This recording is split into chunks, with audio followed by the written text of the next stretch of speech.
ప్రార్థన చేసుకుందాం. పరిశుద్ధ తండ్రి, ఘనమైన మా గొప్ప దేవ, యేసుక్రీస్తు ప్రభు మా రక్షకుని ధన్యకరమైన శ్రేష్టమైన ఆశ్రయింపదగిన ఆశీర్వాదకరమైన నామములో సాయంకాలం వేళ గుడారంలో మీ ప్రజలంగా మీ రక్తించే కడుగుబడి విమోచించబడిన వారంగా మీ చేత అంగీకరించబడిన వారంగా రాజును సైన్యములకు అధిపతి యెహోవాను దర్శించినట్లుగా తండ్రి మీ ప్రేమ కుమారుడైన యేసుక్రీస్తు ప్రభులో మా దోషాలను మన్నించి మా అపరాధాలను క్షమించి మా పాపం నుండి తుడిచివేసి వాటిని జ్ఞాపకం చేసుకుని సెలవిచ్చి ఈ దినం ఉన్నట్లుగా మీ గుడారంలో మేము ఒక దర్శనం చేసుకోవడానికి మాకు ఇచ్చిన ధైర్యమైన ప్రవేశాన్ని బట్టి వందనస్తులు వింటున్నాము.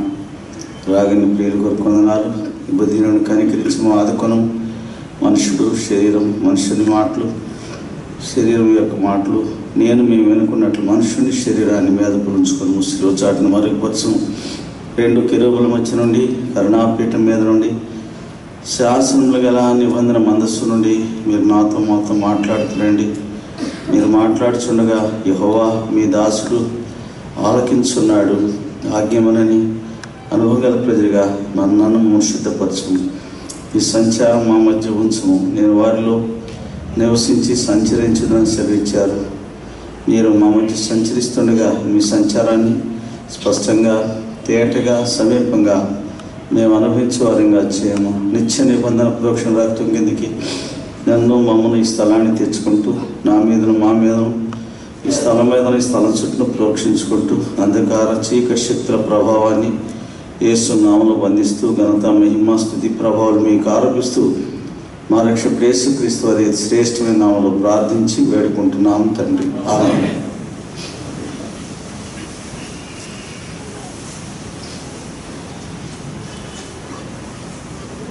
రూతు గ్రంథం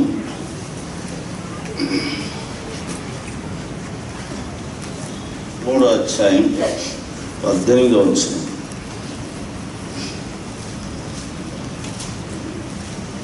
రూతు గ్రంథము 17-18 చదువుదాం. నీ ఒట్టి చేతులతో, అందరం కలిసి చదువుదాం. నీ ఒట్టి చేతులతో నీ అత్త ఇంటికి పోవద్దని చెప్పి అతడు 6 కొలల యవలను నాకు ఇచ్చాను. అప్పుడు ఆమె నా కుమారి, ఈ సంగతి నేటి దినం నెరవేర్చితేనే కానీ ఆ మనుషుడు ఊరకుంటాడు కనుక ఇది ఎలాగో జరుగును నీకు తెలియ వరకు ఊరకుండమని. మరొక భాగం దానియేలు గ్రంథం 9వ అధ్యాయం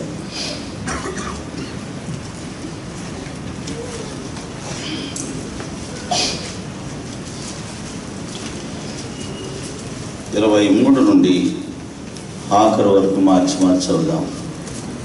దానియేలు 9వ అధ్యాయం 23 నుండి 27 వరకు.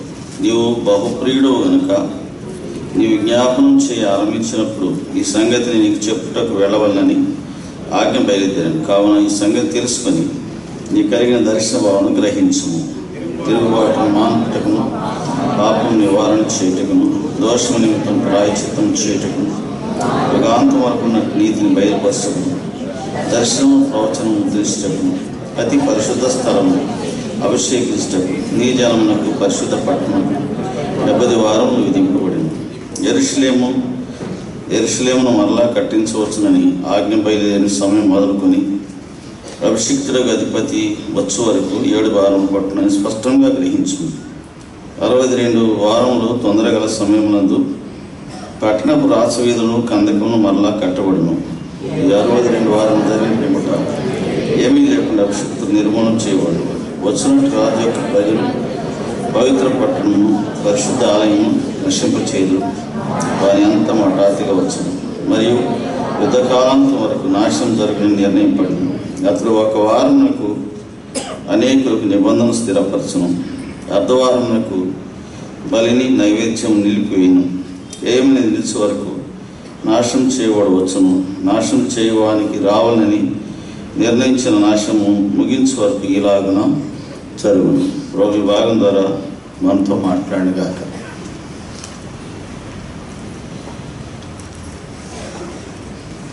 రూతు కాలంలోకి వచ్చేప్పుడు బోయజాముకి 6 కొలలు ఇవ్వలే ఇచ్చాడు. 7వ కొల ఇవ్వలేదు. ఎందుకు? 7వ కొలత ఎప్పుడు పూర్తవుద్ది? ఆమె బోయాజు భార్య అయితేనే 7వ కొల పూర్తి అయ్యేది. కావాలంటే దానికి మధ్యలో ఒక ఆటంకం ఉన్నది. అది ఆటంకం ఎవరంటే సమీప బంధువుడు. కాబట్టి ఆ కొల పూర్తిగా ఇవ్వలేదు ఆయన. అది రేపు జరుగుద్ది, అంటే పగటిపూట జరిగేది తీర్మానం. అది ఈ 3వ అధ్యాయం 4వ అధ్యాయం కాలపరిమితి, అంటే 4వ అధ్యాయం 12వ వచనం వరకు, 3వ అధ్యాయం అంతా 4వ అధ్యాయం 12 వరకు కాలపరిమితి 1 రాత్రి 1 పగలు. ఆ తర్వాత కాలం 1 సంవత్సర కాలం. కాబట్టి ఈ ఒక దినం గురించి మనం కొన్ని ధ్యానించాలి.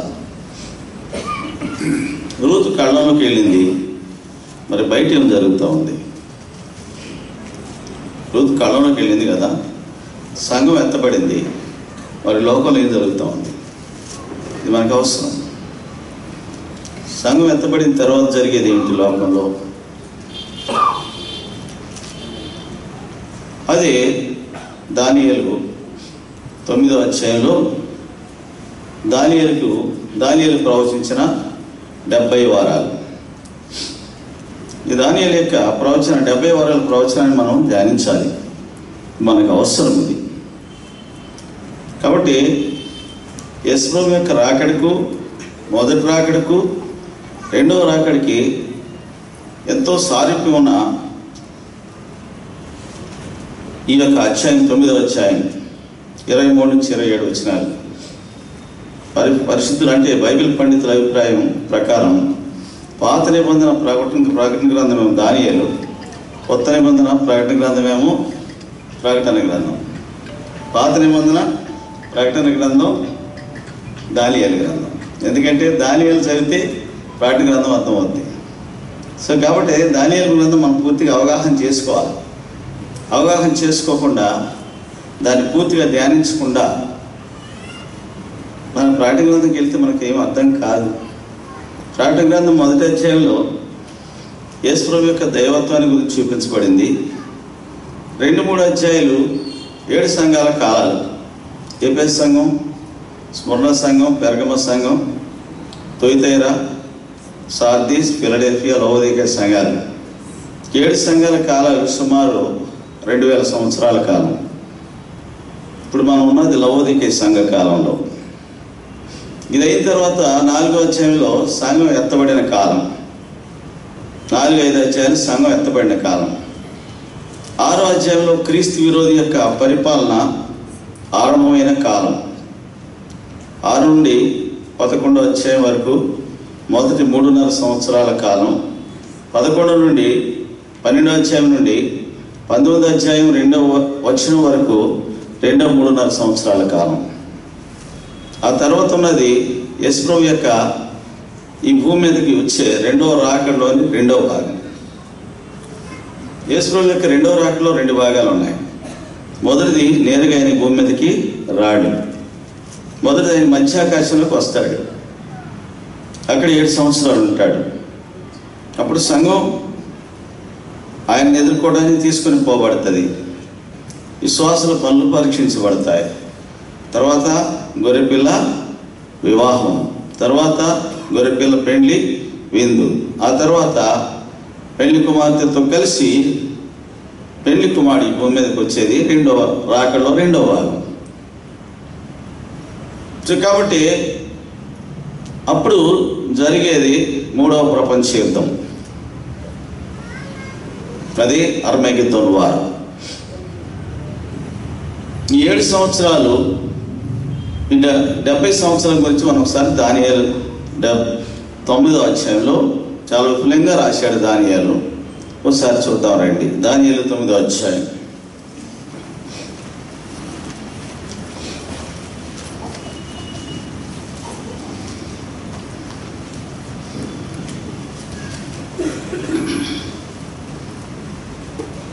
ఇరవై 23వ వచనంలో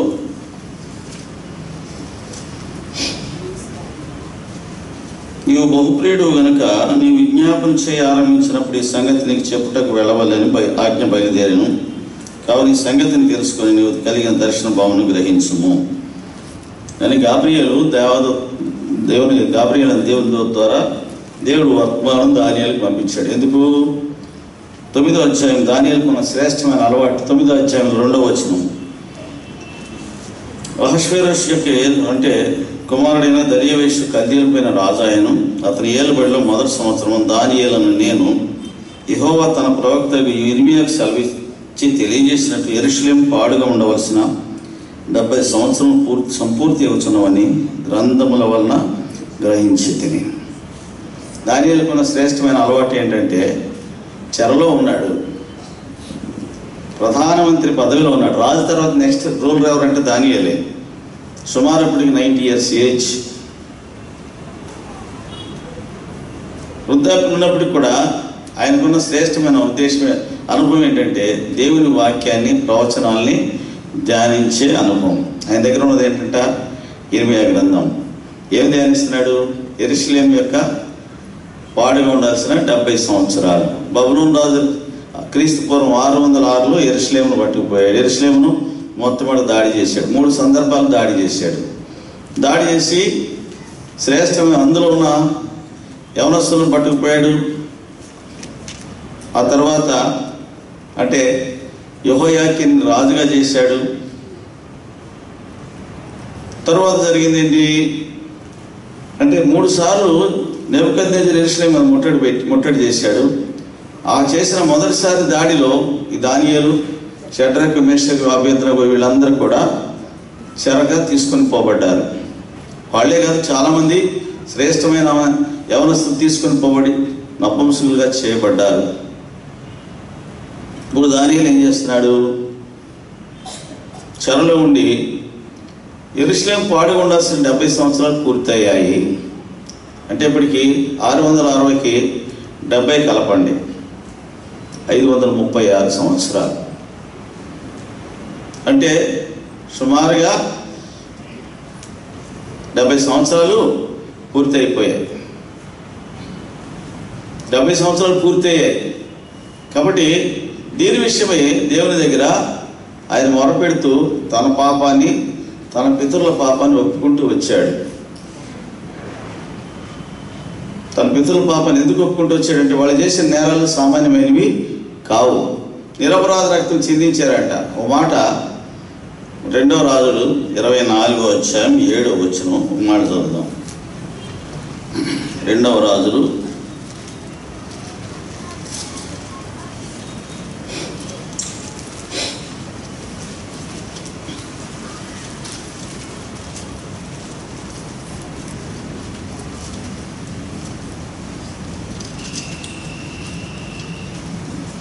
4వ వచనం. అతడు నిరపరాధుల రక్తంతో యెరూషలేమును నింపినందున అది క్షమించుటకు యెహోవాకు మనస్సు లేకపోయాను.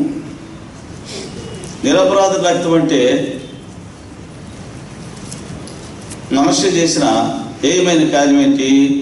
ప్రవక్త అయిన యెషయాని రంపాలతో చీరించాడు, రంపంతో పైనుంచి నీళ్ళుగా కట్ చేయించాడు. ఆయన శ్రేష్టమైన ప్రవక్త. 4 రాజుల కాలంలో ఆయన ఉన్నాడు. ఉజ్జియా, ఆహాజు వంటి ఉజ్జియా, యోతాము, ఆహాజు, హిజ్కియా రాజుల కాలంలో ఆయన ఉన్నాడు. యూదా దేశానికి ప్రవక్తగా ఉన్నాడు. ఓ శ్రేష్టమైన ప్రవక్త. ఆ ప్రవక్తను వాడు మూర్ఖత్వం విగ్రహాన్ని తీసుకొచ్చి దేవుని దేవాలయంలో పెడుతుంటే అడ్డుకున్నందుకు గాను ఆయన్ని రంపంతో పోయించాడు. అది నిరపరాధం చిందించినందుకు దేవుని క్షమించటకు దేవునికి మనస్సు ఏముందన్నమాట? యెహోవాకు మనస్సు లేకపోయాడు. అందుకని బబులోను రాజైన నెబుకద్నెజరుకి అప్పగించాడు. 3 సార్లు దాడి చేసి 3వసారి దేవాలయాన్ని కాల్చివేశాడు నెబుకద్నెజరు. అప్పటికి దేవాలయంలో సొలొమోను చేయించిన ఇత్తడి సంవత్సరం అన్ని ముక్కలుగా కొట్టించి ఆ స్తంభాలు, బోయేజు, యాకీన్ స్తంభాలను కూడా వాటిని కింద పడదోయించి వాటన్నిటిని తీసుకుని బబులోనికి వేసుకుపోయాడు. విస్తారమైన వెండి బంగారాలు తీసుకుని పోయాడు. సుమారు 45 సంవత్సరాలు రాజ్య పరిపాలన చేశాడు నెబుకద్నెజరు. యెరూషలేములో. అందుకే దానియేలు అంటాడు, రండి 9వ అధ్యాయం 12వ వచనం.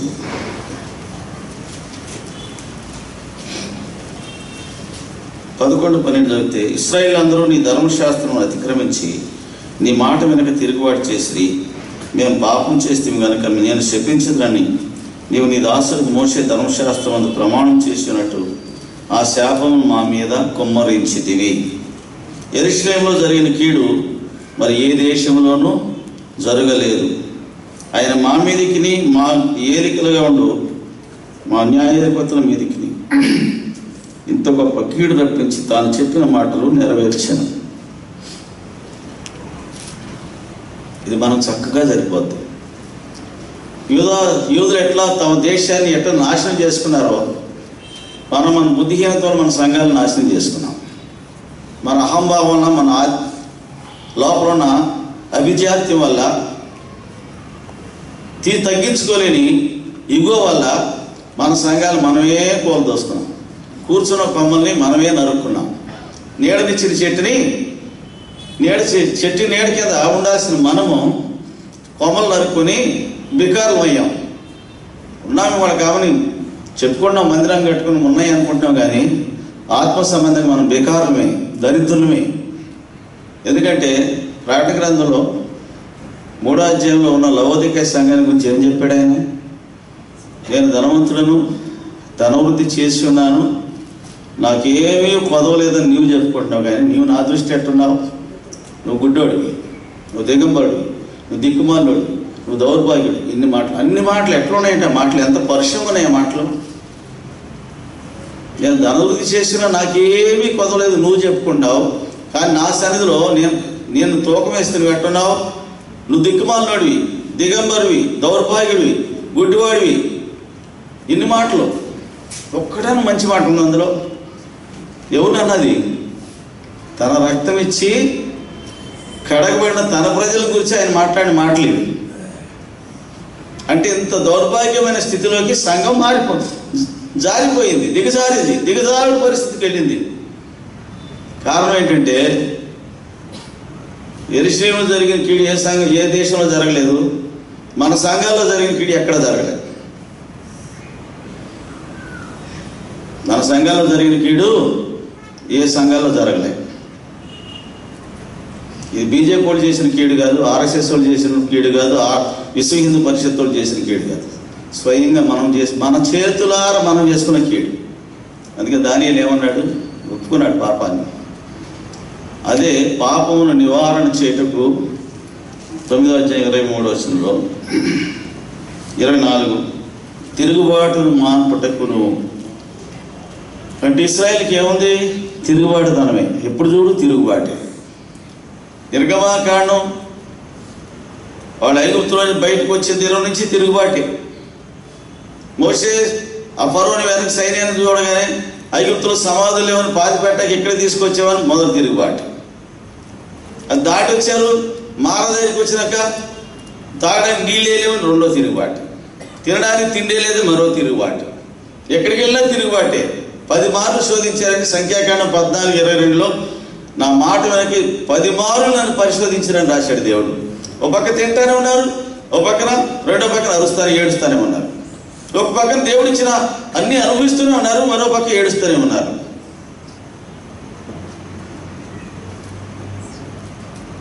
సంఖ్యాకాండం 20వ అధ్యాయానికి వస్తే ధాన్యములు లేవు, ద్రాక్షలు లేవు, అంజూరం లేవు, తాగుటకు నీళ్ళే లేవు. 21వ అధ్యాయం 4-5 వచనాలకు వస్తే ఈ అన్నం మాకు అసహ్యమైంది అన్నారు. తినేదే దేవదూతల ఆహారం వాళ్ళకి ఎట్లుందంటే అది అసహ్యమైంది. ఒకవేళ వాళ్ళు పంటలు పండించుకొని వాళ్ళు సేద్యం చేసుకొని పండించుకొని 6 కాలాలు కష్టపడి చేసుకుంటే దాని విలువ ఏంటో తెలిసేది. అదేమి కష్టపడకుండా కాళ్ళు వాయకుండా ఒళ్ళు వంగకుండా కాళ్ళకి తెచ్చుకొని వండుకోవడమే కదా, అది కూడా బరువు అయింది వాళ్ళకి. ఇంకా మిగిలింది ఏంటంటే అన్నం కూడా ఏరుకొచ్చి ముద్ద కలిపి నోట్లో పెడితే తినేవాళ్ళు. వాళ్ళు ఆ స్థితికి చేరారు వాళ్ళు. కాబట్టి దేవుడి ప్రజలకు ఎప్పుడైనా సరే దెబ్బలు ఉంటేనే చక్కగా అవుతారు. నా అనుభవం నేర్చుకున్నది. వాళ్ళు పరీక్షలు ఉంటే చక్కగా అవుతారండి. అందుకే పేతురు రాశాడు, 1 పేతురు 1:7, నశించిపోతున్న సువర్ణము అగ్ని పరీక్షల చేత పరిశుద్ధపరచబడును కదా, దానికంటే అమూల్యమైన మీ విశ్వాసము ఈ శోధన చేత పరీక్షకు నిలిచినదై యేసుక్రీస్తు ప్రత్యక్షమైనప్పుడు మీకు మెప్పు మహిమ ఘనత కలుగుటకు కారణం. దేవుని ప్రజలు సౌఖ్యంగా ఉన్నారు అంటే ఖచ్చితంగా ఏదో పొరపాటు ఉంది అని అర్థం. కాబట్టి దేవుని ప్రజలకు ఏముండాలా? ఎప్పటికీ పరీక్షలు ఉండాల్సిందే. పరీక్షలు లేకపోతే మన మాట వినే రకం కాదు. అందుకే దేవుడు పరీక్షలు పెడతాడు, మనకి ఊరికే పెట్టాడు ఆయన. లోకస్తులకి అంటే వాళ్ళు ఎట్లాగో దేవుడు ఎరగనోడు తాము దేవుడికి దూరం చేస్తున్నారు కాబట్టి వాళ్ళు పరీక్షలు అవసరం లేదు. ఎందుకంటే సాతాను యొక్క బంధకాలు ఉన్నారు, వాళ్ళు దాంట్లో బయటకు రావడానికి వాళ్ళకి ఇష్టం లేదు, సాతాను కూడా రానివ్వడు. మనం విడిచిపెట్టి వచ్చాం కాబట్టి శత్రువు మన మీద దాడి చేయడానికి ఏ విధంగానూ మనం దారి వెతుక్కుంటుంటాడు కాబట్టి మనం ఏం చేస్తామంటే దారి చూపిస్తూ ఉంటాం. ఇశ్రాయేలు ప్రజలు ఎలా చేశారు? దేవుడు వారికి అన్ని సౌఖ్యాలు ఇచ్చి, ప్రవక్తలు ఇచ్చి, అపోస్తలులు ఇచ్చి, పెద్దలు ఇచ్చి అన్నీ చేసినా కూడా వాళ్ళు దేవుడిని విడిచిపెట్టక దారులు వెతుక్కున్నారు. అనిల ఆచారం మీరు వెళ్ళొద్దు అన్నాడు దేవుడు, అదే చేశారు. ఏది దేవుడు చేయొద్దు అన్నాడు, అదే చేశాడు. అంటే నాకు ఒక చిన్న కథ గుర్తొస్తుంది.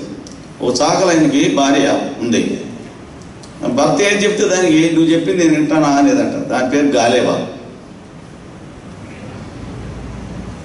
ఏది చెప్పినా నువ్వు చెప్పింది నేను వింటానా అనేదట. సరే ఒకనాడు బట్టలు తడపోయారట రేవులో. అక్కడ నీళ్ళు బాగా సుడిజిరుతున్న లోతు ఉంది. భార్య లోతుకు పోతుందట. నువ్వు లోతుకు పోకే చస్తావు, అక్కడ సుడిగుండం ఉంది, పోతావు అంటే నువ్వు చెప్పింది నేను వింటానా అందంట. పోయింది, తినబోయింది, ఆ సుడిగుండంలో పడింది, చచ్చిపోయింది. అది దైవం ఎక్కడ ఎదురుతుందట. ఓ రోజు రాజుగారి మామటివాడు గుర్రాన్ని తీసుకొచ్చి ఏనుగుని తీసుకొచ్చి కాటాయి తీసుకొచ్చాట. ఈ ఏనుగు పట్టిందట. ఇక ఎవరు? ఈ దయ్యం పడితే ఇక అది దానికి దొరికిన వాళ్ళు పడేసి తొక్కుతా ఉందట. రాజుగారు ఏనుగు దయ్యం పట్టిందని ఊరంతా పోకారు. ఎవరైనా సరే ఈ దయ్యాన్ని వదిలిస్తే రాజుగారు వాడికి మంచి బహుమానం ఇస్తాడు అని చెప్పి ప్రకటన చేశాడట. అదే టైంకి ఈ చాకలతను బట్టలు తీసుకోవడానికి రాజుగారి దర్బారుకి వెళ్ళాడు, అంతపురానికి. వీడు చూడగానే వచ్చింది వాళ్ళ ఆయనే కదా. ఇదేం చేస్తాడంటే అప్పుడు దాకా వైల్డ్గా ఉన్నది కామ్గా మారిపోయిందట. వీడు చూడగానే తొండవాడిస్తూ తల ఊపుతుందట. వీడికి అర్థమైంది, ఓహో పట్టింది ఎవరో కాదు మా గాలేబా అని అనుకుని నెమ్మది ఏం దగ్గర పోయి అన్నట. పడితే పట్టు, గట్టివాడి పట్టు, వదిలిపెట్టకే అన్నట. ఏం చేసి నువ్వు చెప్పింది నేను వింటానా అని వెంటనే వదిలిపెట్టి పోయిందట. ఎవరిని? ఏనుగుని. ఇప్పుడు ఏనుగు ఏం చేస్తుంది?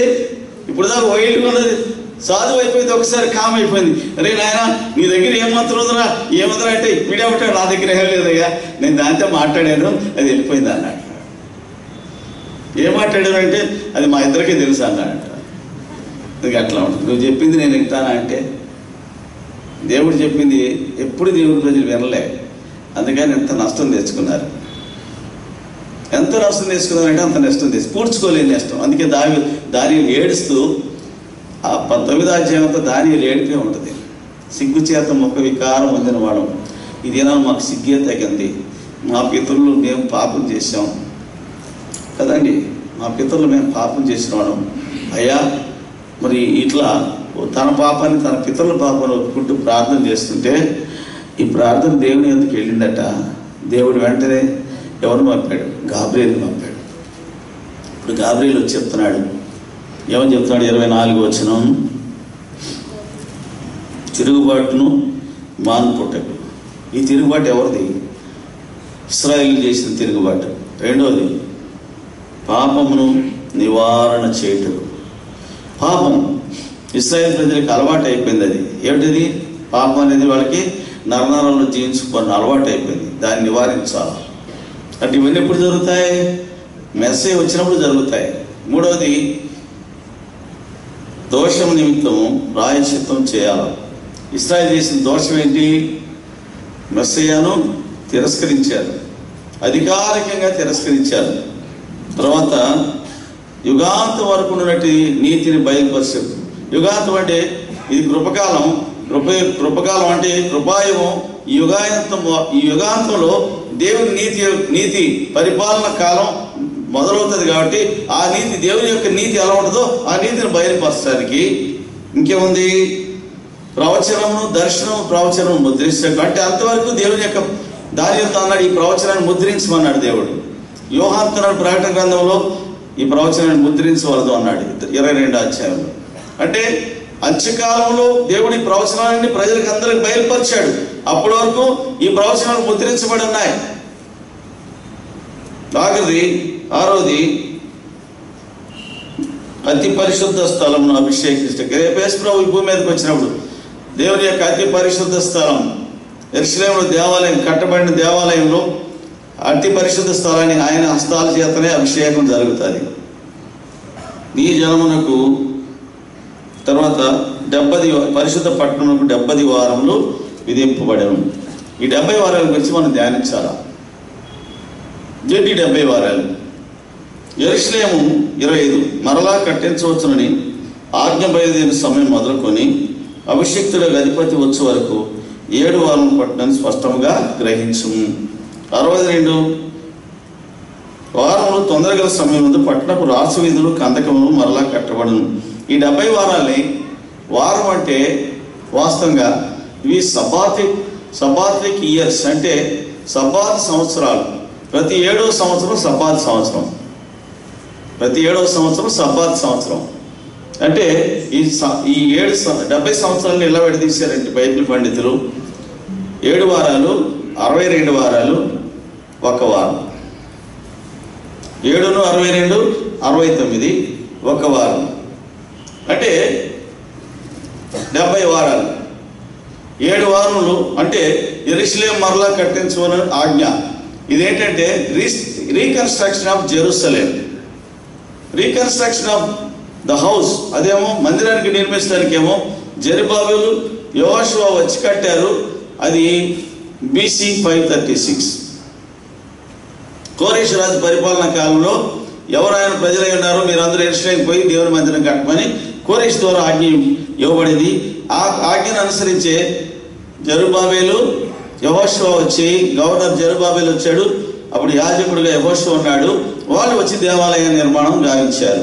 తర్వాత యెరూషలేము యొక్క రీకన్స్ట్రక్షన్ అంటే పట్టణం కూలిపోయిన కోటగోడలు, ప్రాకారాలు, నెబుకద్నెజర్ ప్రాకారాలన్నీ పడగొట్టించాడు. అవన్నీ రీకన్స్ట్రక్ట్ చేయాలి, అంటే రెనోవేట్ చేయాలి. తిరిగి ఆ పట్టణం రాసవీధులు అవన్నీ నిర్మాణం జరగాల. ఇవన్నీ కూడా ఎవరి కాలంలో జరిగింది? అర్తహషస్త కాలంలో జరిగింది. ఇది క్రీస్తు పూర్వం 457. దానికి ఒక కాలం ఉంది. ఈ 457లో ఈ చట్టం వచ్చింది. అర్తహషస్ చేశాడు ఈ చట్టాన్ని. చేస్తే అంటే ఇప్పుడు 70 సబాతిక్ వారాలంటే 70 × 7 70లు 490 సంవత్సరాలు. 490 సంవత్సరాలు ఒక వారం తీసేయండి, 7 సంవత్సరాలు తీసేయండి. 7 సంవత్సరాలు తీస్తే ఎంత? 483. 69 × 7 వేసినా, లేకుంటే 70 × 9 7 వేసి మధ్యలో ఒక 7 తీసివేసినా ఒకటి వస్తుంది. 483 ఇయర్స్.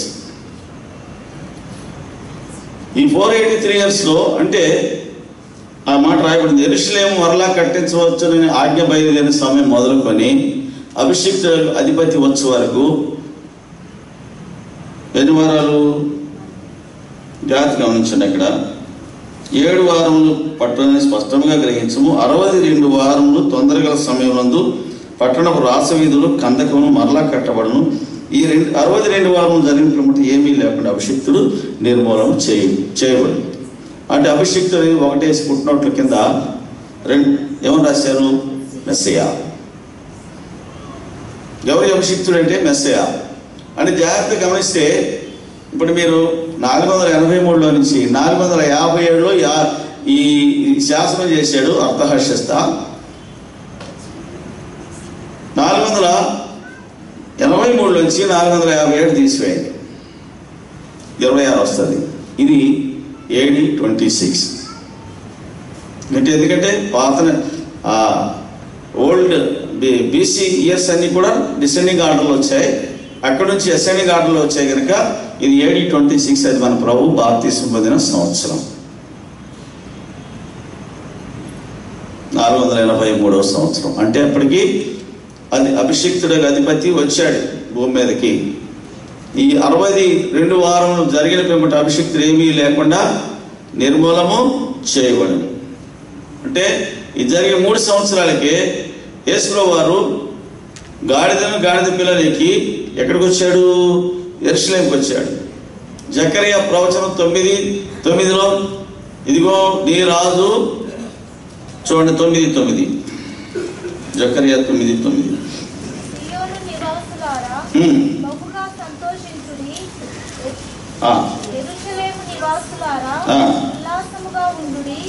నీ రాజు నీతిపరుడును రక్షణ గలవాడును దీనునై గాడిద పిల్ల నీకు నీ వద్దకు వస్తున్నాడు అని ఈ ప్రవచనం వాళ్ళకి తెలిసి ఇశ్రాయేలుకి. గాడిద మీద ఎక్కువచ్చే, గాడిద పిల్ల మీద ఎక్కువచ్చే వ్యక్తి ఎవరు ఏంటి? యూదుల రాజు అని మెస్సీయనే. యూదుల రాజుగా పుట్టినవాడు ఎక్కడున్నాడు? తూర్పు దిక్కున ఆయన నక్షత్రం చూసి ఆయన పూజింపోచితమని తూర్పు దేశం జ్ఞానులు వచ్చి అడిగినప్పుడు హేరోదు వెంటనే రెస్పాండ్ అయ్యాడు, రియాక్ట్ అయ్యాడు. ఏమన్నాడు? వాళ్ళ యూదుల రాజుగా పుట్టినవాడు ఎక్కడున్నాడని జ్ఞానులు అడిగితే హేరోదు వెంటనే రియాక్ట్ అయ్యి ఏమన్నాడు? క్రీస్తు ఎక్కడ పుట్టినాను అడిగాడు. మత్తయి సువార్త 2:2లో క్రీస్తు ఎక్కడ పుట్టినాను హేరోదు అడిగాడు. వాళ్ళేం చెప్పారు? శాస్త్రులు పెద్దలను పిలిపించి క్రీస్తు ఎక్కడ పుట్టినాను అడిగాడు. అడిగితే వాళ్ళేం చెప్పారు? యూదయ దేశం బెత్లెహేంలోనే. ఎందుకంటే ప్రవచనం ఉంది, మీకా రాసిన ప్రవచనం ఉంది 5:2లో. యూదయ దేశం బెత్లెహేం ఎఫ్రాతా, నీవు ఇశ్రాయేల్ పట్టణంలో అల్పమైన దానం మాత్రం ఎంత మాత్రం కావాలి, ఇశ్రాయేలు నా జనులను 50వ అధిపతి నీలో నుండి వచ్చునని రాయబడింది. ఇంకెక్కడ పుట్టాడయ్యా? ఆయన బెత్లెహేంలో పుడతాడన్న సంగతి ఆనాడే చెప్పాడు. శాస్త్రుల పెద్దలు ఆనాడే లేఖనాన్ని చూపించారు. యెరూషలేము వాళ్ళందరూ కలవరపడ్డారు. అదే కలవరం యేసుప్రభు గాడిద పిల్ల మీద ఎక్కి వచ్చినప్పుడు కూడా యూదులందరూ కలవరపడ్డారట.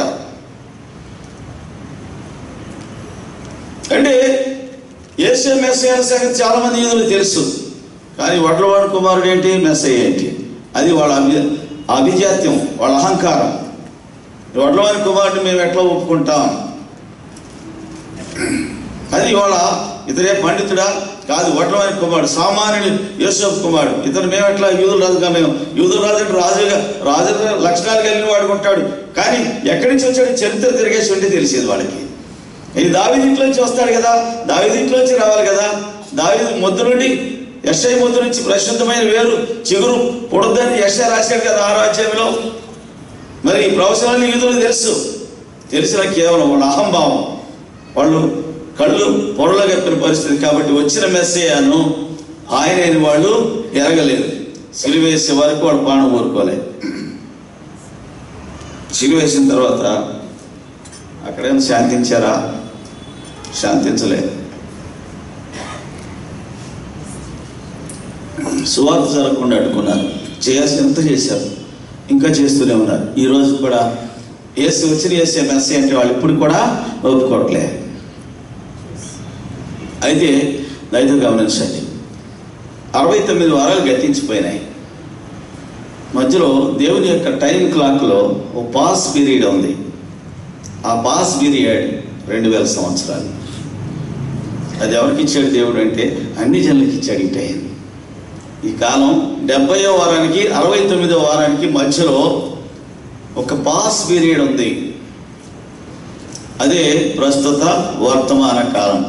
యేసు శిలువ వేయబడినది మొదలుకొని ఇప్పుడు వరకు ఉన్న కాలం, ప్రభు వచ్చే వరకు మధ్యలో ఉన్న కాలం పాస్ పీరియడ్. ఉదాహరణకి సమరయ స్త్రీతో మాట్లాడిన తర్వాత సమరయులు వచ్చారు. 4వ అధ్యాయం 40వ వచనం యోహాను సువార్త.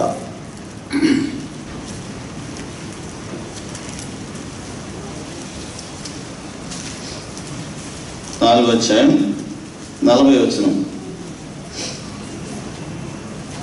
ఆ సమరయులు ఆయన ఎద్దుకు వచ్చి తమ ఎద్దు ఉండమని ఆయన వేడుకుంది కనుక ఆయన అక్కడ 2 దినములు ఉండాను. తర్వాత ఎక్కడికి వెళ్ళాడు? 6వ అధ్యాయంలో యెరూషలేముకి వెళ్ళాడు ఆయన. అరణ్యంలో ఎక్కడికి వెళ్ళాడు? యెరూషలేము ఎందుకు వెళ్ళాడు? పస్కా పండగకి వెళ్ళాడు. అంటే ఇక్కడ మనం గమనిస్తే యేసుప్రభు సమరయుల మధ్యలో ఎన్ని దినాలు ఉన్నాడు? 2 దినాలే ఉన్నాడు. సమరయులు ఎవరు? అన్యులు. దేవుడు అన్ని జనులకు ఇచ్చిన కాలం ఎంత? 2 దినాలే. ఎందుకు? దేవుని దృష్టికి 1000 సంవత్సరాలు గతించినా నిన్నటి వలె ఉన్నాయి. అదే మోషే రాశాడు 90వ కీర్తనలో 4వ వచనం. పేతురు రాశాడు 2వ పేతురు పత్రిక 3వ అధ్యాయం 8వ వచనంలో, ప్రియులారా ఒక సంగతి మర్చిపోకుడి, దేవుని దృష్టికి 1000 సంవత్సరాలు ఒక దినం వల్లే, ఒక దినం 1000 సంవత్సరం వల్లే ఉన్నాయి.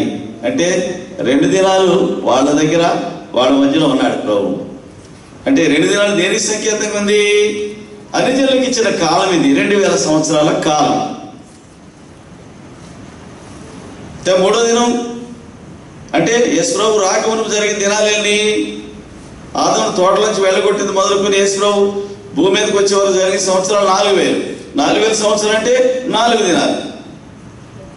ఈ అన్ని జనుల కాలం 2000 సంవత్సరాలు కలిపితే 6 దినాలు. 6 దినాలు అంటే 6000 సంవత్సరాలు. దేవుడు సృష్టి చేసింది ఎంతకాలం? 6 దినాలే. 7వ దినం ఎక్కడికి వెళ్ళాడు? ఆయన విశ్రాంతిలోకి వెళ్ళాడు. ఆయన నిత్యత్వం నుంచి వచ్చాడు, ఒక కాలం పెట్టుకున్నాడు, ఆ కాలంలో ఈ కార్యం జరిగింది, మళ్ళీ తిరిగి నిత్యత్వంలోకి వెళ్తాడు ఆయన. సో కాబట్టి ఈ మధ్యలో జరిగిన ఈ టైం పాస్లో, అంటే ఈ పాస్లో జరిగింది ఏంటంటే అన్ని జనులకు ద్వారం తెరిచాడు దేవుడు. ఇంకొక విషయాన్ని చూస్తాం. లూకా సువార్త 10వ అధ్యాయం.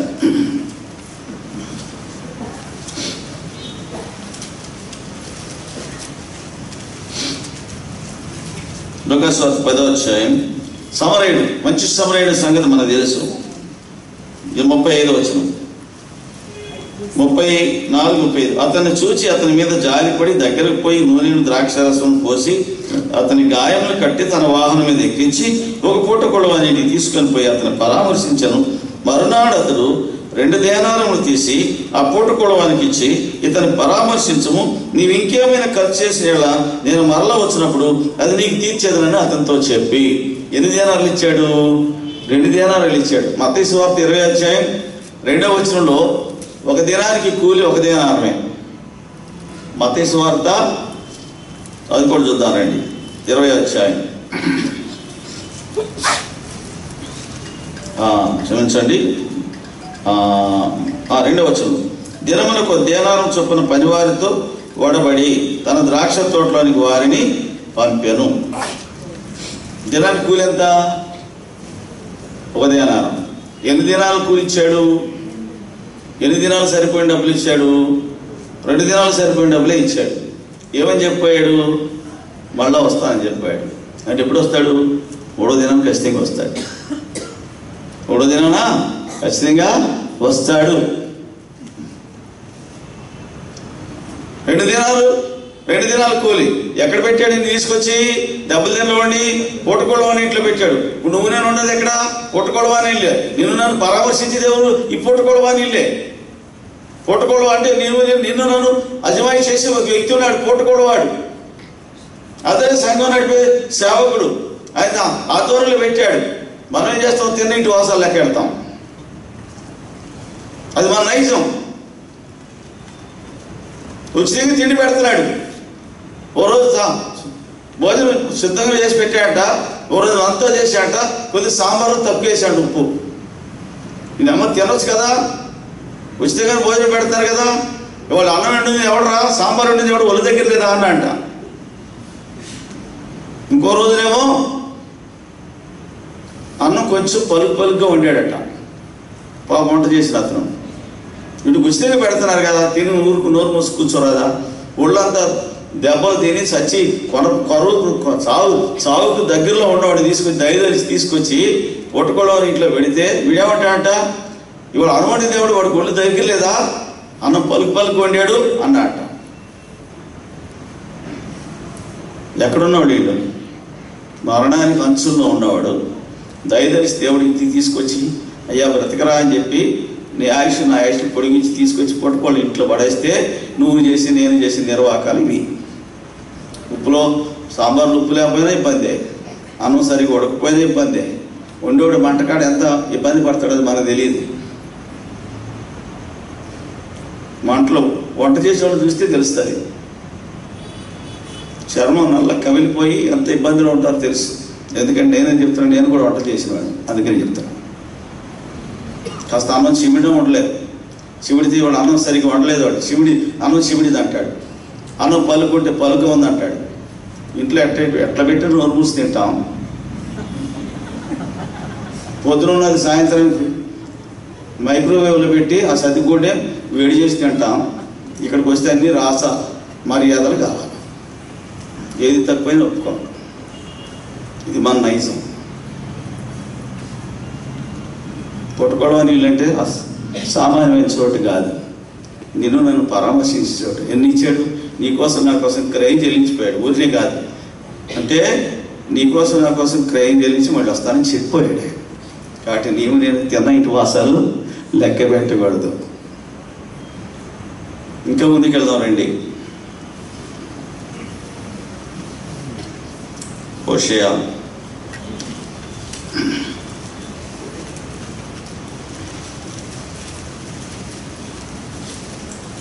6వ అధ్యాయం. హోషేయ గ్రంథం 6వ అధ్యాయం మొదటి 2 వచనాలు. మనం యెహోవా యొద్దకు మరలుతాము రండి, ఆయన మనల్ని చీల్చివేసెను, ఆయనే మనల్ని స్వస్థపరచును. ఆయన మనల్ని కొట్టెను, ఆయనే మనల్ని బాగు చేయను. 2 దినములైన తర్వాత ఆయన మనల్ని బ్రతికించును. మనం ఆయన సముఖమందు బ్రతికినట్లు 3వ దినమున ఆయన మనలను స్థిరపరచును. ఇశ్రాయేలుకు వచ్చిన ప్రవచనం ఇది. ఇశ్రాయేలు అనుకుంటారట. ఇప్పుడు ఏమనుకుంటారు? రండి మనం యెహోవా యొద్దకు మళ్ళుదాము రండి.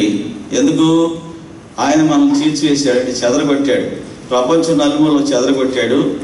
ఆయనే మనలను స్వస్థపరచును. ఆయన మనల్ని కొట్టాడు, ఆయనే మనం బాగు చేస్తాడు. ఈ జ్ఞానం ఎప్పుడు వచ్చింది? ఇశ్రాయేలు కంచి దినాలు వచ్చే జ్ఞానం ఇది. కాబట్టి అప్పుడు ఏమనుకుంటారంటే ఒకరినొకడు బలపరుచుకుంటారంట, ఒకరినొకడు రేపుకుంటారంట, ఒకరినొకడు ధైర్యపరచుకొని ప్రక్కవాడు బయటపరుచుకొని అన్న మనం పోదాం, యెరూషలేము పోదాం రండి, ఆయనే మనం చీల్చివేశాడు, ఆయనే మనం ఏం చేస్తాడు? ఆయనే మనం బాగు చేస్తాడు, ఆయన మనం కొట్టాడు, ఆయన మనం స్వస్థపరుస్తాడు, మన బాగా గాయాలు కడతాడు. కాబట్టి తర్వాత 2 దినాల తర్వాత మనం ఆయన బ్రతికిస్తాడు. 3వ దినాన ఏముంది? ఆయన సముఖమందు బ్రతుకున్నట్లు 3వ దినం ఆయన మనలను స్థిరపరచును. ఈ 3వ దినమే ఆ 7వ దినం. 70 యొక్క వారం యొక్క ముగింపులో యేసు ప్రభు ఈ భూమి మీదకి వస్తాడు. ఈ 3 దినం యేసు ప్రభు యొక్క మరణ, భూస్థాపన, పునరుద్ధానాన్ని గురించి కూడా మాట్లాడుతుంది. యేసు ప్రభు శరీర సంబంధిగా ఈ భూమి మీద మృతి పొందాడు. కానీ అందుకే యోహానుతో అంటాడు 1:18 మృతుడైతిని కానీ, 16:17, 18 ప్రకటన గ్రంథంలో మృతుడైతిని కానీ ఇదిగో యుగయుగములు నేను సజీవుడై ఉన్నాను. నేను సజీవుడిని, నేను చనిపోయిన వాడిని కాదు. మృతుడైతిని. ఎందుకు మృతుడయ్యానంటే పాపి యొక్క పాపాలు క్షమించి వాడిని రక్షించి విడిపించడానికి నేను మృతుడయ్యాను. కానీ నేను యుగయుగములు సజీవుడై ఉన్నాను. అంటే అర్థం ఏంటి? యుగయుగములు సజీవుడు అంటే ఏమండి? మొదటి యుగం నిష్కల్మష యుగం, ఆ యుగంలో ఆయనే సజీవుడు. తర్వాత వచ్చింది మనస్సాక్షి యుగం, ఆ మనస్సాక్షి యుగంలో ఆయనే రాజు. తిమోతిలో రాస్తాడు సకల యుగంలో రాజు అని రాశాడు. ప్రతి యుగంలో ఆయనే రాజు. తర్వాత వచ్చింది మానవ ప్రభుత్వ యుగం. నోవా కాలం వచ్చింది మానవ ప్రభుత్వ యుగం, ఆ యుగంలో కూడా ఆయనే రాజు. అబ్రహాం కాలం వచ్చింది వాగ్దాన యుగం, వాగ్దాన యుగం ఆయనే రాజు. తర్వాత మోషే కాలం వచ్చింది ధర్మశాస్త్ర యుగం, ఆయనే రాజు. తర్వాత కృపాకాలం వచ్చింది, ఆయనే రాజు. నీతి పరిపాలన యుగం వస్తుంది, ఆయనే రాజు. సకల యుగాల రాజు ఆయనే. కాబట్టి యుగయుగాలకి ఆయనే రాజు. యుగయుగములు సజీవుడై ఉన్నానంటే అర్థం ఏంటి? అన్ని యుగాల్లో నేను జీవించున్నవాడిని అని చెప్పుకున్నాడు యోహానికి. కాబట్టి ప్రియమైన వారు, ఆయన సామాన్యుడు కాదు. మనుషుల మధ్య జీవించాడు కాబట్టి అల్పమైన వాడిగా, స్వల్పమైన వాడిగా, ఒడ్లవాని కుమారుడిగా లోకం ఆయన్ని తేలిగ్గా చూస్తుంది. కానీ రేపు ఆయన భూమి మీదకి వచ్చినప్పుడు లోకం బిత్తరపోద్ది, రొమ్ము కొట్టుకుంటుందట. రొమ్ము కొట్టుకుంటుంది. ఆ రోజు ప్రలాపిస్తుంది లోకం అంతా. ఏం దిక్కు తోచక పారిపోతారట. యెషయా రాశారు 2వ అధ్యాయంలో. కొండ గుహల్లో బండపేటలో దూరతారట. ఎలుకలు గబ్బిలకు పారేస్తారట చేసుకున్న వెండి బంగారు విగ్రహాలని. ఇది రాబోయే దినం. ప్రియమైన వాళ్ళారా, అప్పుడు ఆయన అసమానుడు. ఆయన్ని సమీపించరాని తేజస్సులో నివసించే గొప్ప దేవుడు ఆ దినాన్ని భూమి మీదకి వచ్చినప్పుడు లోకం ఆయన చూసినప్పుడు వితరపోద్ది. అయ్యో, ఈ రాజు మనం ఎట్లా తిరస్కరించాం. మన కళ్ళు ఎట్లా మూసుకుపోయి ఆ రోజున కళ్ళు తెరుస్తారు. అప్పుడు ఇశ్రాయేలు కూడా కళ్ళు తెరుస్తారు. కాబట్టి అప్పుడు ఇశ్రాయేలు అంటారంట. అందుకని పాపం నిమిత్తం నివారణ చేయటకు, అంటే నివారణ చేయటకు ఏం చేస్తాడు దేవుడు? యేసు ప్రభు ఈ భూమి మీదకి వచ్చినప్పుడు అది 70వ వారం ముగింపులో, 7 సంవత్సరాల ముగింపులో యేసు ఈ భూమి మీదకి వస్తాడు. ఆ దినాన ఇశ్రాయేల్ వారందరూ యేసు ప్రభువును అంగీకరిస్తారు. ఇశ్రాయేల్ అందరూ యేసు ప్రభువును అంగీకరిస్తారు. జకర్యా 12:10, జకర్యా గ్రంథం 12వ అధ్యాయం.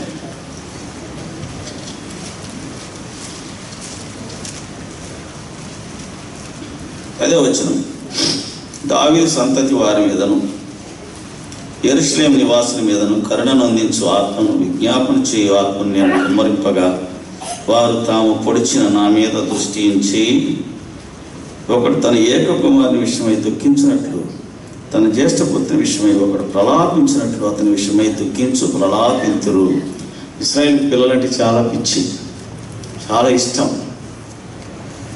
అబ్షాలోము తిరుగుబాటు చేసిన దావీదు ఏం చేశాడు? బాలుడైన అబ్షాలోని దయచూపండయ్యా అన్నాడు. చచ్చిపోయినప్పుడు ఏం చేయాలంట?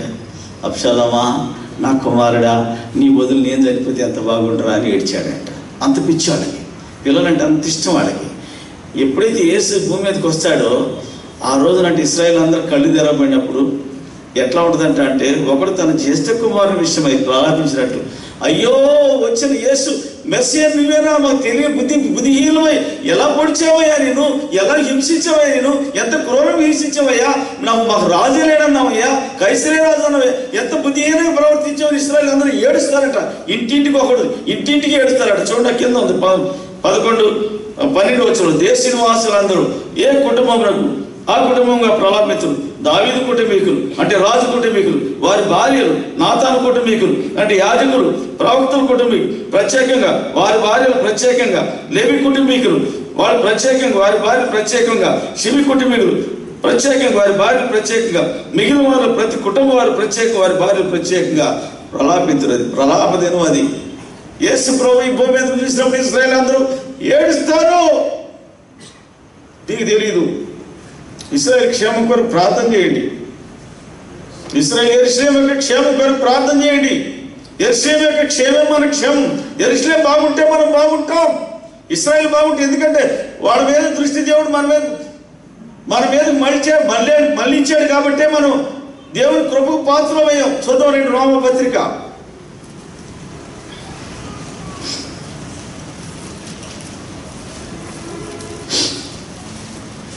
ఏమంటాడు పౌలు రాస్తూ 11వ అధ్యాయం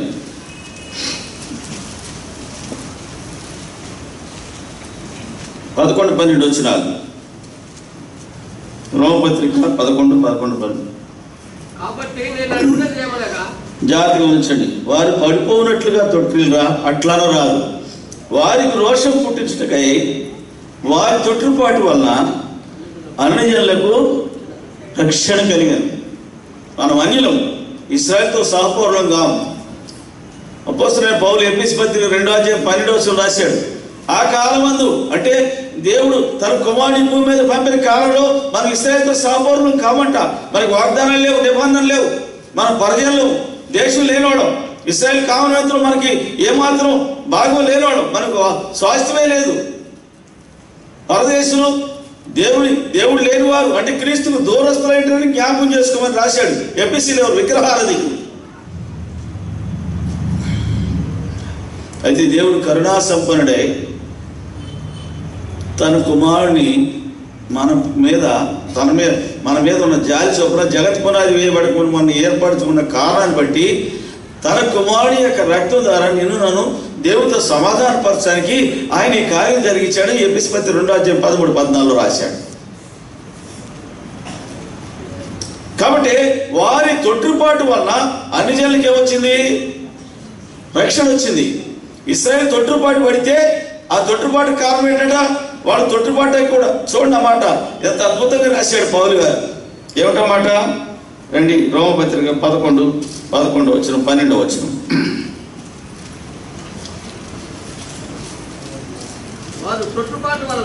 వారి తొట్టుపాటు వలన లోకానికి ఐశ్వర్యం వస్తే, వారి క్షీణదశ అన్ని జనులకు ఐశ్వర్యం అయితే, వారి పరిపూర్ణత ఎంత ఎక్కువగా. ఈ మాట చదువుతారు నాకు ఏడుపు వస్తారు. వాళ్ళు పడిపోతే లోకానికి ఎంత ఐశ్వర్యం వస్తే, నిజంగా వాళ్ళు సంపూర్ణంగా ఉంటే లోకానికి మొత్తం ఈ లోకం అంతా కూడా 700 కోట్ల మంది కూడా దేవుని ప్రజలు అయి ఉండేవాళ్ళు.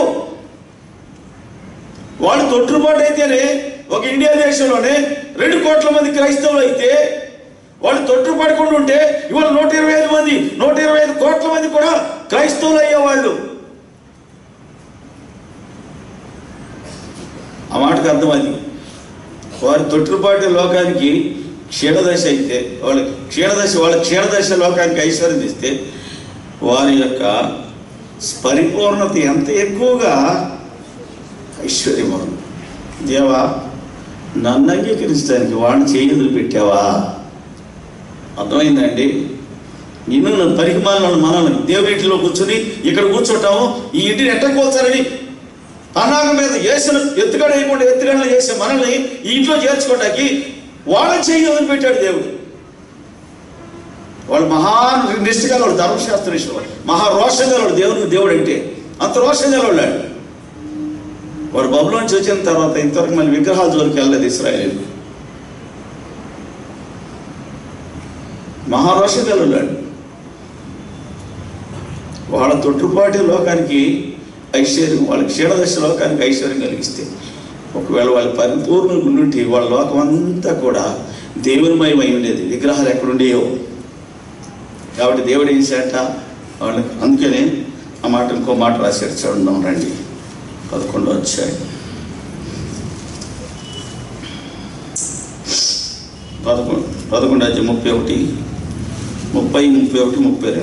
మీరు గత కాలమందు దేవునికి అవిధేయులై ఉండి ఇప్పుడు వారి అవిధేయతను బట్టి కరుణింపబడితే, అటువలనే మీ ఎడల చూపని కరుణను బట్టి వారును ఇప్పుడు కరుణ పొందు నిమిత్తము ఇప్పుడు వారు అవిధేయులై ఉన్నారు. అందరి ఎడల కరుణ చూపాలని దేవుడు అందరినీ అవిధేయత స్థితిలో మూసివేసి బంధించి ఉన్నాడు. మనుషుల్లో ఉన్న బుద్ధిహీనత అంతా బయటికి రావాలంటే వాడిని అవిధేయతకు వదిలిపెడితే వాళ్ళు ఉన్న బలహీనతలన్నీ బయటకు వస్తాయట. అందుకే వాళ్ళ దేవుడు ఆ పరిస్థితిని అనుమతించాడు. కాబట్టి మనం ఎంత పరిగమాలను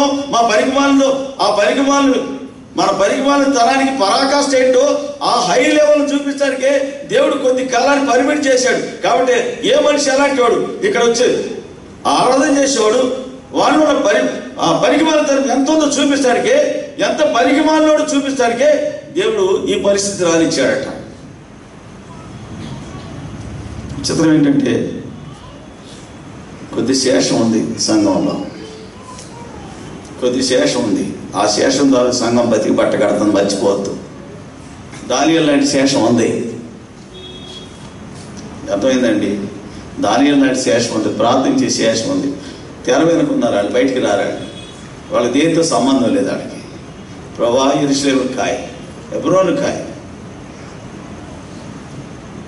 ఈ ప్రార్థన వీళ్ళు ఉన్నారు కనుకనే నేను బతికి బట్ట కడతాను, ఆత్మీయంగా కొనసాగుతాను. వాళ్ళు ఎక్కడున్నారు? బయటకు రారాడు, వాళ్ళు బయట ఉండరు. అదే శేషం. శేషమే వేరుదాన్ని ఎదిగి ఫలిస్తుంది. ఒక దినం శేషం బయటకు వస్తుంది, ఇప్పుడు రాదు బయటికి, ఒక దినం వస్తుంది. That day will come. ప్రియమైన వాళ్ళారా, 70వ వారం ఇప్పుడు ఏం జరిగింది? రండి దానియేలు గ్రంథం.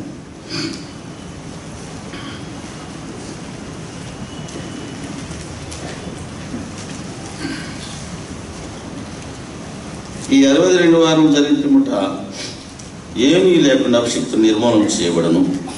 వచ్చినట్టు రాజు యొక్క ప్రజలు పవిత్ర పట్టణమును పరిశుద్ధ ఆలయమును నశింపచేదు. వచ్చినట్టు రాజు అంటే వీరెవడు? క్రీస్తు విరోధి. క్రీస్తు విరోధి. వీడు ఎప్పుడు బయలుపరచబడతాడు?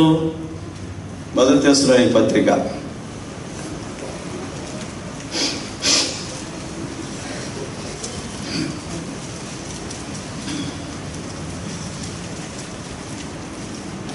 2వ తెస్సలోనికీ పత్రిక 1వ అధ్యాయం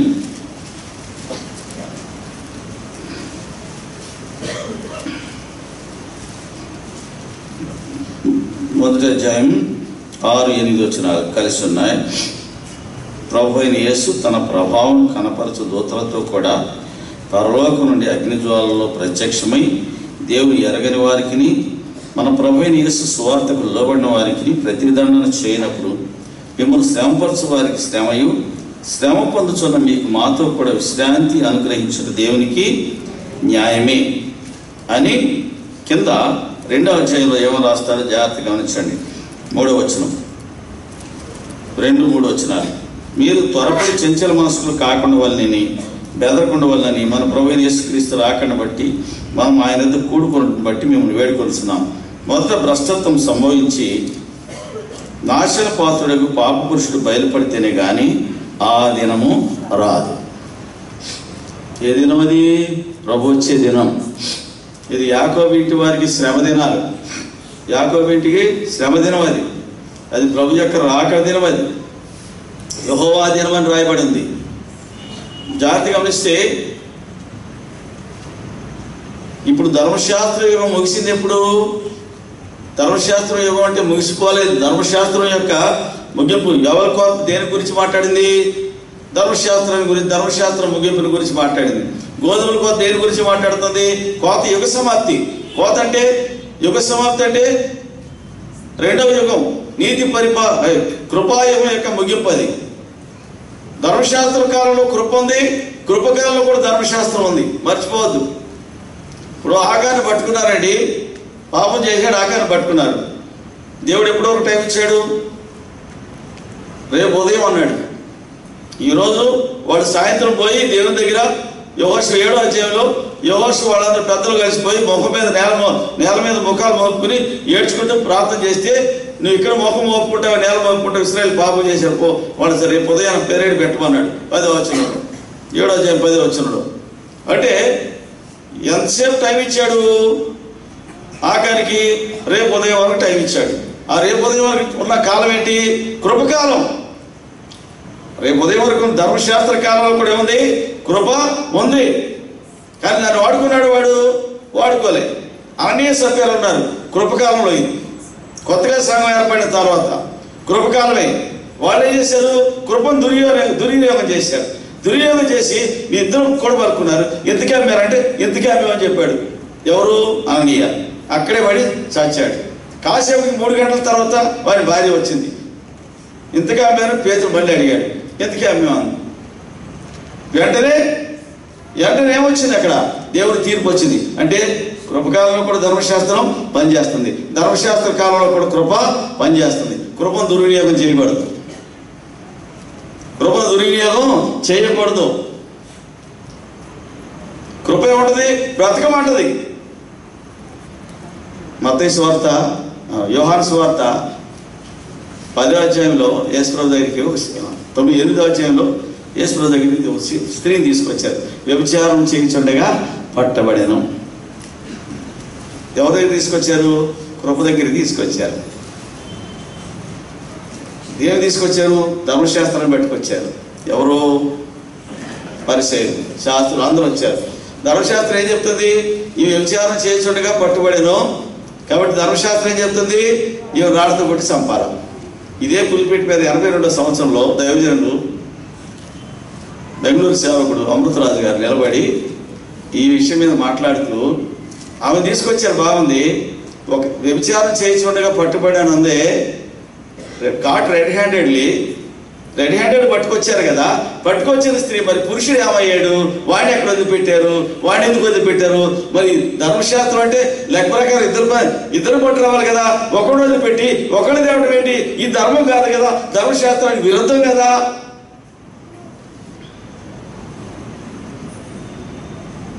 దైవజనుడు ఇక్కడి నుంచే మాట్లాడాడు 82వ సంవత్సరం కాన్వకేషన్లో. మీరు పాపం లేనాడు రాయి వేయమన్నారట. అందరూ వెళ్ళిపోయారు. ఏమరాయబడింది? యేసు ఒక్కడే మిగిలిన. రాయి వేయడానికి ఆయన ఒక్కడే అర్హుడు, రాయి వేయడానికి ఆయన ఒక్కడే అర్హుడు. అందుకే మాట రాశాడు, యేసు ఒక్కడే మిగిలేను. అమ్మా వారు ఎక్కడున్నారు, వారెవరు నీకు శిక్ష విధింపలేదంటే, లేదు ప్రభు. అప్పుడు అన్నాడు, నేను నీకు శిక్ష విధింపను.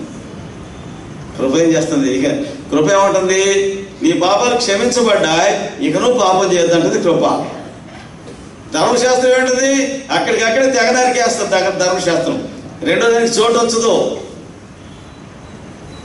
కృప ఏమంటుంది? నీ పాపాలు క్షమించబడ్డాయి, కానీ ఇకను పాపం చేయొద్దు. ఇది కృప చెప్పేది. దీనిని మనుషుడు ఏం చేస్తున్నాడు? ఇవాళ దుర్వినియోగం చేస్తున్నాడు. ఎందుకు?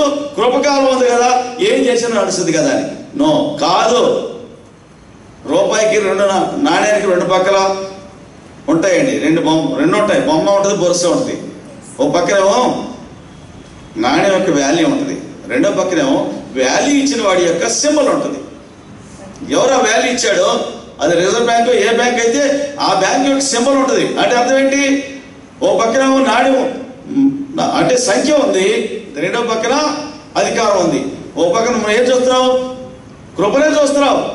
దానికి అధికారి అయిన కృపను చూపించారు. అధికారం గలవాడు ఎవరున్నారు? ఆయన సంగతి మర్చిపోయారు. ఈ కృపను చూసుకునే, ఇది చూసుకునే నువ్వు అడ్డం పెట్టుకుని బతుకున్నావు. జాగ్రత్త. వెనక రెండో ముఖం ఉంది. రెండో ముఖం కనపడదు రేపున. ఎట్లుంటుంది అది? ఎట్లుంటుంది అంటది? ఫర్నేస్ లాంటి వాడట, సబ్బు లాంటి వాడట. కడుగుతాడట శుభ్రంగా, మాలిని పోయే వరకు రుద్దుతాడట పట్టుకొని, వదిలిపెట్టడం. ఫర్నేస్ అంటే ఏం చేస్తుంది? ఫర్నేస్లో ఏది తీసుకెళ్ళి దాంట్లో పడేసినా మొత్తం మహిళంతా దూసిపేస్తుంది, మైలంతా వదిలిస్తుంది, రీఫైన్ చేస్తుంది. ఫర్నేస్ చేసే పని అది. సామాన్యుడు కాదు ఆయన. ఆయన దహించు అగ్ని. ఆయన చేతిలో పడ్డ, దేవుని చేతిలో పడ్డ ఏమన్నది? ఇది భయంకరం. దేవుని చేతిలో పడద్దు. కోరితో తల కొనుక్కోబడదు. ప్రియమైన వాళ్ళారా, కృపకి ధర్మశాస్త్రానికి ఉన్న తేడా ఇది. మనది గమనించాం. కృపకాలాన్ని దుర్వినియోగం చేస్తాం. ఇప్పుడు కృపకాలానికి ముగింపు వస్తుంది. ఈ కృపకాలమే యేసు ప్రభువు సిలువేయబడినప్పటి నుంచి ప్రభు వచ్చే వరకు మధ్యలో ఉన్న పాస్ పీరియడ్ ఉంది. This is called age of the church age, or లేకుంటే కృపాకాలం. కృపకాలం అంటే ఇదే. కృపకాలంలో మనం ఉన్నాం. దీనికి కూడా సంఘకాలం అని కూడా అంటారు. ఈ కాలానికి కూడా ఒక పీరియడ్ ఉంది, టైం ఫ్రేమ్ ఉంది. ఆ ఫ్రేమ్ ముగించుకొని నెక్స్ట్ ఫ్రేమ్లో యేసు ప్రభు 7 సంవత్సరాలు శ్రమకాలం, సగం వెళ్ళి మధ్యాకాశానికి వెళ్ళద్ది. 7 సంవత్సరాలు క్రీస్తు విరోధి భూమి మీద ప్రత్యక్షం అవుతాడు. సగం మధ్యాకాశం ఉంటుంది, ఈ భూమి మీద జరగాల్సిన అప్పుడు జరుగుతుందట. అదే తెస్సలోనిక పత్రికలో రాశాడు పౌలు. ఏమని? మొదట భ్రష్టత్వం సంపించి నాశన పాత్ర పాపపురుషుడు బయలుపరచబడితేనే కానీ దినం రాదు. కాబట్టి ఇంకేమన్నాడు? ఏది దేవుడు అనబడను, ఏది పూజింపడను దాన్ని అంతటిని ఎదిరించు, దానికి అంతటి పైగా వాడు తను తానే హెచ్చించుకొనచ్చు, తాను దేవుడని తను కనపరుచుకొనచ్చు, దేవుని ఆలయంలో కూర్చోడును. కనుక ఏ విధంగా ఎవడు మేము మోసపరచనీయకుడి అని చెప్పి ఇంకో మాట రాశాడు కింద 7వ వచనం. ధర్మ విరోధ సంబంధమైన మర్మం ఇప్పటికే క్రియ చేస్తున్నది, కానీ ఇది వరకు అడ్డగించున్నవాడు మధ్య నుండి తీసేవాడు వరకే అడ్డగించను. ధర్మ విరోధ సంబంధమైన మర్మం ఇప్పటికీ ధర్మ విరోధి ఎవరు? సాతాను సంబంధమైన క్రియలు సంఘంలో జరుగుతున్నాయి, కానీ ఒక ఆయన అడ్డుకుంటున్నాడట. అది ఆ మాట ఉంది అక్కడ. ఇది వరకు అడ్డగించున్నవాడు మధ్య నుండి తీసివేయబడి వరకే అడ్డగించు. ఎవడు వాడిని అడ్డుకుంటున్నారు అంటే పరిశుద్ధాత్మదేవుడు. ఎందుకంటే ప్రభు వెళ్తాడుతో మాట చెప్పాడు, మిమ్మల్ని అనాథలుగా విడవను, నీతో కూడా ఉన్నటకు ఉత్తరవాదిని, ఆదరణకర్తను మీ వద్దకు పంపుదును. ఎవరైనా ఆయనే పరిశుద్ధాత్మ దేవుడు. అనాథలుగా లేవు మనం. కాబట్టి ఆయన ఏం చేస్తాడు? సంఘం చుట్టూ కంచి వేశాడు. వాడు రాకుండా అడ్డుకుంటున్నాడు. ఎప్పుడైతే ఆయన సంఘాన్ని తీసుకుని పోతాడో అప్పుడు బయటకు వస్తాడు. అప్పుడు చీకటి శక్తులన్నీ భూమి మీదకి వస్తాయి. చీకటి శక్తులన్నీ ఎక్కడికి వస్తాయి? అప్పుడు భూమి మీదకి. ఎందుకు? మధ్యాకాశంలో ప్రభు వచ్చాడు కాబట్టి వాటికి చోటు ఉండదు. అక్కడ వాటి స్థావరాలన్నీ కూలగొట్టబడతాయి. వాటి చోటు ఉండదు. అక్కడ పరిశుద్ధులు ఉంటారు. వాటి స్థావరాలన్నీ చెదరగొట్టబడతాయి. అవన్నీ కూడా భూమి మీదకి వస్తాయి. భూమి మీదకి వచ్చినప్పుడు క్రీస్తు విరోధి యొక్క ఏలుబడి ఆరంభమవుతుంది 7 సంవత్సరాల కాలంలో. మొదటి 3.5 సంవత్సరాల కాలంలో యూదులను మచ్చిక చేసుకొని యెరూషలేములో దేవాలయం కట్టబడుద్ది. అది 3వ దేవాలయం. కట్టబడిన తర్వాత 2-3.5 సంవత్సరాల కాలంలో అదే ఇక్కడ రాశాడు దానియేలు 9వ అధ్యాయం 27వ వచనం. ఏమని రాశాడు చూద్దాం రండి. అతడు 1 వారం వరకు అనేకులకు నిబంధనను స్థిరపరచును, అర్ధవారములకు బలిని నైవేద్యమును నిలిపివేయను, హేమ 5 నిలిచి వరకు నాశనం చేయవాడు వచ్చును, నాశనం చేయవానికి రావాలని నిర్ణయించిన నాశనము ముగించే వరకు ఈలాగున జరుగును. ఎవడు? క్రీస్తు విరోధి. ఏం చేస్తాడంటే వాడు అదే దానియేలు ప్రవచనాన్ని ఆధారం చేసుకుని యేసుప్రభు చెప్పాడు మత్తయి సువార్త 24వ అధ్యాయం 15వ వచనంలో, ప్రవక్త అయిన దానియేలు ద్వారా చెప్పబడిన ప్రకారం నాశనకరమైన హే వస్తువు పరిశుద్ధ స్థలంలో నిల్చుడు చూడగానే చదువువాడు గ్రహించగాక యోదయలో ఉండేవాడు కొండలో పారిపోవాలని చెప్పాడు. ఇది ఒకసారి జరిగింది. ఎప్పుడు? యాంటియోకస్ ఎపిఫనెస్ క్రీస్తు పూర్వం 175 సంవత్సరం ఆ ప్రాంతంలో, అంటే గ్రీకుల పరిపాలన అంతమ ముగింపులో యాంటియోకస్ ఎపిఫనెస్ అని వాడు వచ్చాడు. దేవాలయంలో ఆడపంది రక్తాన్ని ఉలికించాడు బలిపీఠం మీద. వాడు వచ్చి నేనే దేవుడిని నన్ను పూజించమన్నాడు. అంటే క్రీస్తు విరోధికి ముందు గుర్తుగా వాడున్నాడు యాంటియోకస్ ఎపిఫనెస్. వాడు చేశాడు ఈ దుర్మార్గాలన్నీ చేశాడు. దానికి ముందు గుర్తుగా అది జరిగింది. అది దానియేలు చెప్పాడు. మళ్ళీ తిరిగి ఇదే పునరావృతం కాబోతుంది 7 సంవత్సరాల శ్రమకాలంలో. కాబట్టి ప్రభువునందు ప్రియమైన వారారా సంగమా, అలక్ష్యంగా ఉండొద్దు. మనం చాలా ఎట్లా అంటే వచ్చినప్పుడు చూద్దాంలే వెళ్ళిపోతాం, ఎత్తపడకుండా ఉంటామా? విడిచిపెట్టబడం కదా, ప్రభుని అంగీకరించాం కదా, ఎట్లా ఎత్తపడి గుంపులు ఉంటాం అనుకుంటున్నాం. కానీ ఎట్లా ఉంటాం? బతుకంతా మోసాలు పుట్టే ఇష్టానుసారంగా జీవిస్తాం. ప్రభుకి ఇవ్వాల్సిన సమయం ఏమో ప్రభుత్వం గడపాల్సిన సమయం గడపం. ఎన్ని చేసుకుంటూ ప్రభుత్వం ఉంటామంటే ఎట్లా ఉంటాం? సో కాబట్టి ప్రభు యొక్క రాకడ విషయంలో మనం చాలా, అందుకే ఎన్నో హెచ్చరికలు ప్రభు సంఘానికి పంపించాడు. పౌలు ద్వారా. పౌలు అందుకే రాశాడు, ఇదివరకు అడ్డగించుకున్నవాడు అడ్డగింపవాడు వరకే అడ్డగించబడతాడు. ఆ అడ్డగించబడిన వాడు తీసివేయబడినప్పుడు అప్పుడు ఆ ధర్మ విరోధి. చూడండి ఆ మాట 2 తెస్సలోనికీ పత్రిక 2వ అధ్యాయం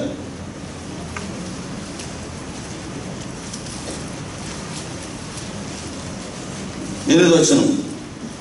అప్పుడు ఆ ధర్మ విరోధి బయలుపరచబడను, ప్రభువైన యేసు తన నోటి ఊపిరి చేత వారిని సంహరించి తన ఆగమన ప్రకాశం చేత నాశనము చేయును.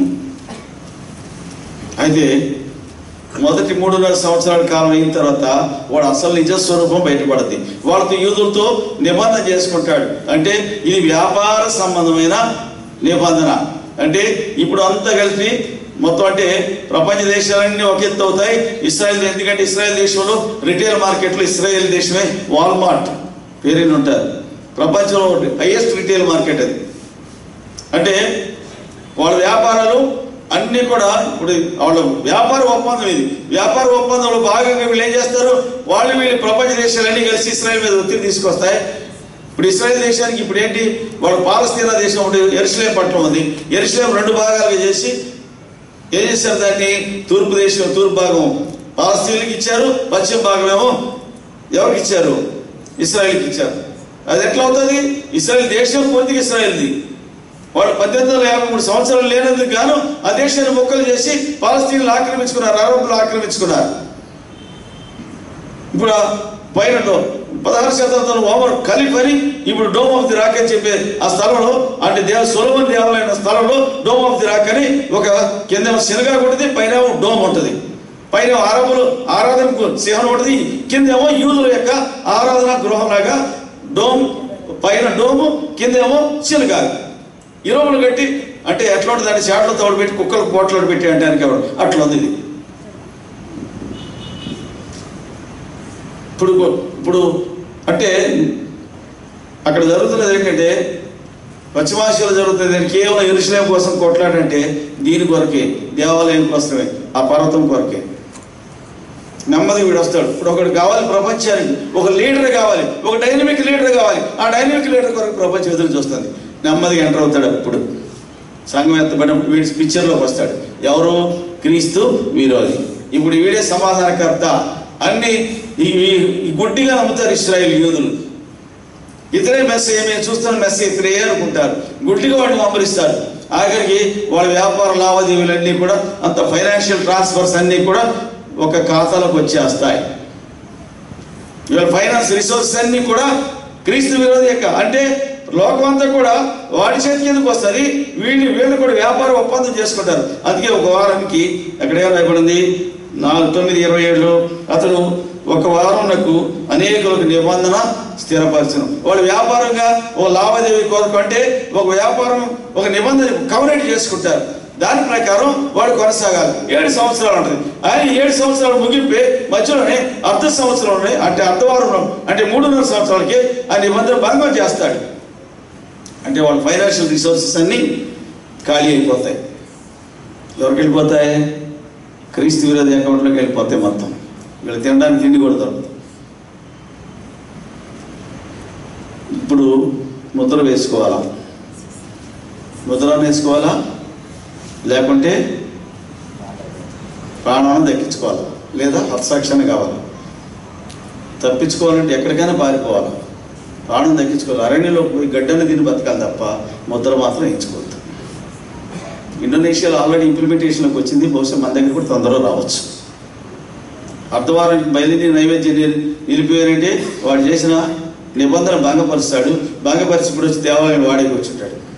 ఎఫ్ఎన్ఎస్ యాంటీయోకస్ ఎఫ్ఎన్ఎస్ అదే చేశాడు. నేనే దేవుడిని, నన్నే ఆరాధించమని దేవాలయాలు వచ్చి కూర్చుంటే అప్పుడు యూదులందరూ మేము మోసపోయామని చెప్పేసి అరణ్యంలో పారిపోయారు. అప్పుడు యూదా మక్కబీ అంటే ఆ ఫ్యామిలీ దేవుడి కొరకు నిలబడి, ఆ మక్కబీలు అనేవాడు మతనిష్ట కలిగిన యూదులు, వాళ్ళు కొండల అడుగులో పారిపోయి వాళ్ళు అక్కడి నుంచి గెరిల్లా యుద్ధం స్టార్ట్ చేశారు. అక్కడి నుంచి గెరిల్లా యుద్ధం వచ్చింది. ఆ తర్వాత ఎఫ్ఎన్ఎస్ చచ్చాడు. తర్వాత ఆ 400 సంవత్సరాల కాలం ఇశ్రాయేల్ ప్రవక్త లేడు. మలాకి నుండి, అంటే యాంటీయోకస్ ఎపిఫనెస్ నుండి సుమారు యేసు ప్రభు వచ్చే వరకు ఈ మధ్యకాలంలో, అంటే మలాకి నుండి కూడా చూస్తే 400 సంవత్సరాల కాలం ఇశ్రాయేల్ ప్రవక్తలు లేరు. ఇశ్రాయేల్ దేవుని యొక్క వర్తమానం అందలేదు. శ్రవణ వల్లరా ఇవి జరిగిన సత్యాలు. జరగబోతున్నది ఏంటి? ఈ 70వ వారం ఎప్పుడన్నా రావచ్చు. అంటే కృపకాలం ఏ సమయంలో ముగించవచ్చు, ముగింపు పలకవచ్చు, ప్రభు యొక్క రాకడ జరగవచ్చు. ఇది ఏదైనా జరగటానికి, ఇది ఏదైనా ఏ మూమెంట్లోనే జరగవచ్చు. ఇప్పుడే జరగవచ్చు, మరో క్షణంలో జరగవచ్చు, ఇంటికి వెళ్తుండగా జరగవచ్చు. Any moment it may happen. కాబట్టి దేవుని ప్రజలమైన మనం రూతు కాలంలోకి వెళ్ళిపోయింది కాబట్టి ఆమెకి ఇవన్నీ పట్టవు. ఆమెకి ఇవన్నీ అవసరం లేదు. ఎవరికి అవసరం అంటే కింద భూమి మీద ఉన్న వాళ్ళకి. ఈ విషయాలన్నీ ఎవరికి? భూమి మీద ఉన్న వాళ్ళకి. ఆమె కాలంలోకి వెళ్ళిపోయింది కాబట్టి ఆమె కాలంలో ఆమె కార్యక్రమం నిర్విఘ్నంగా సాగుతుంది. కానీ భూమి మీద ఉన్న వాళ్ళకి శ్రమలు విస్తరిస్తాయి. అందుకే వాడికి కూడా కాలం కొద్దిగానే పరిమితి ఇచ్చాడు దేవుడు. ఆ 3.5 సంవత్సరాలు అయిన తర్వాత ప్రభు తన ఆగమన ప్రకాశం చేత వాడి దూతల్ని, ఆ చీకటి శక్తులు, క్రీస్తు విరోధి అబద్ధ ప్రవక్తను ఏం చేస్తాడైనా? అదే థర్డ్ వరల్డ్ వార్, అర్మగెద్దోను యుద్ధం. కాబట్టి ప్రియమైన వాళ్ళరా దయతో గమనించండి, ప్రభు యొక్క రాకడ సమీపంగా ఉంది. ప్రభు మధ్యాకాశం భూమి మీదకి వస్తాడు 7 సంవత్సరాల ముగింపులో. అప్పుడు జరిగేది యుద్ధం. ఆ యుద్ధమే అర్మగెద్దోను యుద్ధం. అప్పుడు సంఘంతో వస్తాడు ఆయన. మొదటిసారి వచ్చినప్పుడు ఒంటరిగా వచ్చాడు, ఒక్కడే వచ్చాడు. రెండోసారి సంఘంగా వచ్చాడు, సంఘంతో వస్తాడు, పెళ్లి కుమార్తెతో వస్తాడు. మోషే మొదటిసారి ఇశ్రాయేలు వచ్చినప్పుడు ఒక్కడే వచ్చాడు. తర్వాత రెండోసారి కనపడినప్పుడు 40 ఏళ్ళ తర్వాత కనపడినప్పుడు భార్య సిప్పోరా, పిల్లలు కుమారులు ఉన్నారు లేరా? ఉన్నారు. యోసేపు మొదటిసారి తన సహోదరులు దోతాలను కనపరుచుకున్నాడు, అప్పుడు పెళ్లి కాలే. రెండోసారి ఐగుప్తులు కనపరుచుకున్నాడు, అశ్వత ఉంది, భార్య ఉంది. ఇవన్నీ ముందు గుర్తులే కదా, ముందు గుర్తులే కదండి. సో కాబట్టి ఇవన్నీ జరిగాయి, యేసు ప్రభు ముందు గుర్తుగా జరిగాయి. కాబట్టి రాబోయే దినం మనకి బహు సమీపం ఉంది కనుక సంఘంలో అంటే ఎత్తబడిన అనుభవంలో రూతు కళలోకి వెళ్ళిపోయింది. ఆమె కార్యక్రమం అక్కడ జరుగుతోంది. భూమి మీద చీకటి శక్తుల కార్యకలాపాలు ఇక్కడ ప్రచురిస్తాయి. అది కూడా లిమిటెడ్ పీరియడ్. అందుకే ఏర్పరచబడిన వారిని ఆ దినములు తక్కువ చేయబడని ఎడలు ఏ శరీరం తప్పించుకోండి యేసు ప్రభువు వారు చెప్పాడు. ఏర్పరచుకున్నవారంటే యూదులు, ఇశ్రాయేల్ కొరకే ఆ దినాలు తక్కువ చేశాడు దేవుడు. లేకుండా ఏ శరీరం కూడా తప్పించుకోడట. లోకం పుట్టినది మొదలుకొని లోకారం మొదలుకున్నటువంటి శ్రమలు జరగలేదు, ఇక ముందు జరగవు అని కూడా ప్రభు వారే చెప్పాడు. కాబట్టి సిద్ధంగా ఉన్నాం కాలంలోకి వెళ్ళడానికి. బోర ఎప్పుడైనా బాగవచ్చు. పూర్వమైనప్పుడు నీవు నేను ఎత్తపట్టే సిద్ధపడదాం. ప్రభు మనం సిద్ధపరచుగా రండి ప్రార్థన చేసుకుందాం.